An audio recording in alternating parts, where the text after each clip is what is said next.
Dari Kak Ika, saya seorang karyawan swasta, gaji lebih dari 4 juta yang telah Pak Made sebutkan tadi, sekarang berpeluang untuk switch karir menjadi asisten ahli dosen melalui seleksi CPNS Kemendikbud. Saya melihat nilai gajinya di website itu rentangnya 3.063.500 dan maksimumnya 5.752.000. Pertanyaannya, gimana cara mendapatkan gaji maksimum pada rentang tersebut? Apakah ada tunjangan lainnya selain gaji pokok? Dan yang kedua, dari ini bisa dijawab sekaligus ini, dari asisten ahli dosen kemudian ingin jadi lektor, apakah kenaikan gajinya bisa signifikan? Dan apakah ada kemungkinan kita dapat gaji di bawah range untuk PNS? Mungkin ke Pak Andi nih yang sudah, cukup lama ya berkecimpung di satu golongan loh. Maksudnya lama di situ nggak naik-naik. Ya, Naik coba. ya. Gimana Pak Um, menentukan rentang, ya, maksimum? kalau nomor satu dulu ya, gaji maksimum pada rentang tersebut. Um, ini saya mungkin perlu double check dengan bagaimana kebijakan di situ ya. Tapi kalau yang saya tahu adalah kalau dia uh, golongan tertentu, kemudian uh, pangkat tertentu, itu gajinya sudah standar.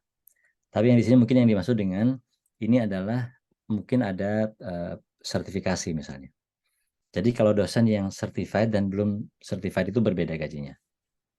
Itu jadi teman-teman kalau artinya begini, begitu teman-teman nanti sudah masuk asisten ahli, maka mengusahakan sertifikasi itu menjadi wajib lah kira-kira begitu ya. Karena itulah yang memang akan membuat nanti penghasilan tetapnya. Karena penghasilan tetap dosen itu kan gaji pokoknya sama sertifikasinya. Once you get that, kedua itu ya udah gajinya akan segitu, maksudnya at least segitu dan tidak akan turun kira-kira begitu. Jadi begitu nanti udah jadi kejar sertifikasinya. Itu ya. Nomor dua, dari asisten ahli menjadi lektor. Nah, ini secara hitung-hitungan sebenarnya tidak ribet gitu, tidak banyak lah poinnya yang diperlukan. Jadi mungkin ini saya pakai bahasa sederhana saja kalau teman-teman mungkin yang belum mengalami. Dosen itu kan kerjaannya tiga ya utama ya, tridharma maka sebutannya. Dia mengajar, dia meneliti dan publikasi, dia mengabdi pada masyarakat kan gitu. Nah, semua itu ada poinnya kan gitu kan ya. Poinnya sehingga nanti poin itu kalau dikumpulkan, maka dia menjadilah eh, poin untuk mendapatkan pangkat dan pangkat terutama dalam hal ini. Jadi berarti intinya apa? Seberapa cepat teman-teman mendapatkan poin itu. Nah, kalau saya bilang sih gini, kalau ngajarnya normal aja gitu ya, sebenarnya normal aja ngajarnya dengan load tertentu yang wajar begitu. Kemudian ikut pengabdian masyarakat juga yang wajar karena itu pasti ada di setiap fakultas dan kemudian publikasi yang wajar juga, maka itu kan 2 tahunan, 3 tahunan gitu ada peluang untuk naik sebenarnya gitu ya. Nah, tapi lagi-lagi ini saya akan menyampaikan juga kenyataan hambatannya sebenarnya kalau menurut saya lebih banyak dari dalam diri saja. Saya tidak akan menyalahkan terlalu banyak keluar karena kan intinya begini, kalau Mas Donald mungkin itu punya tambahan juga. Kayak misalnya bikin paper gitu ya. Orang bilang itu susah banget atau segala macam karena sebenarnya paper yang dimaksud itu kan bukan paper yang harus sakti banget sebenarnya papernya gitu. Paper yang memang ya paper berupa paper ilmiah standar begitu. Yang artinya begini, effort kita biasa saja normal, normal dalam arti yang sungguh-sungguh wajar, itu bisa kita capai kok gitu. Karena memang kan kerjaan kita begitu gitu. Jadi tidak ada sesuatu yang melakukan sesuatu yang luar biasa, yang kita kayak berdarah-darah banget. Pandangan saya sih begitu. Tapi anyway, saya dalam hal ini juga tidak cepat naik pangkat, saya harus akuin. Nah, artinya berarti ada sesuatu yang lain. Nah, ini soal prioritas gitu.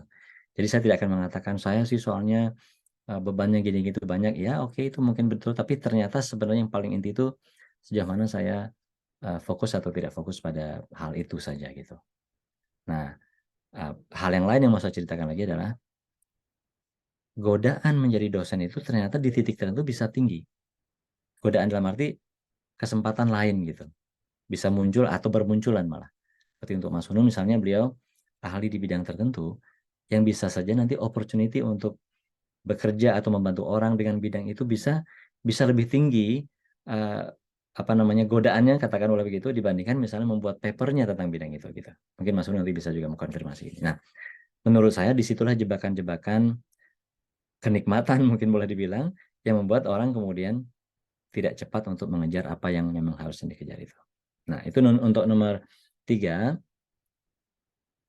apakah mungkin kita mendapat gaji di bawah range yang ditetapkan untuk dosen PNS? Semestinya tidak kalau dalam konteks ini, karena kan kalau udah PNS itu kan standarnya mesti ada gitu, harus tidak akan mendapatkan itu. Kecuali yang nanti ketika misalnya sudah sertifikasi gitu ya, lalu sertifikasinya itu tidak di-maintain karena kita kan ada kewajiban-kewajiban itu tidak dirasakan. Nah, mungkin memang sertifikasinya tidak dikasih. Terus terang saya pernah begitu soalnya, karena lupa ngisi-ngisi data gitu. Itu Oh, mungkin Mas Nunu bisa ngasih tambahan. oke. Dari Mas Nunu ada tambahan kah? Monggo. Em, ya sama sih seperti yang disampaikan Pak Andi ya. Saya kira em, kalau awal-awal tuh berat sih saya waktu balik gitu ya dari Jepang itu karena jujur waktu itu ada jet lag.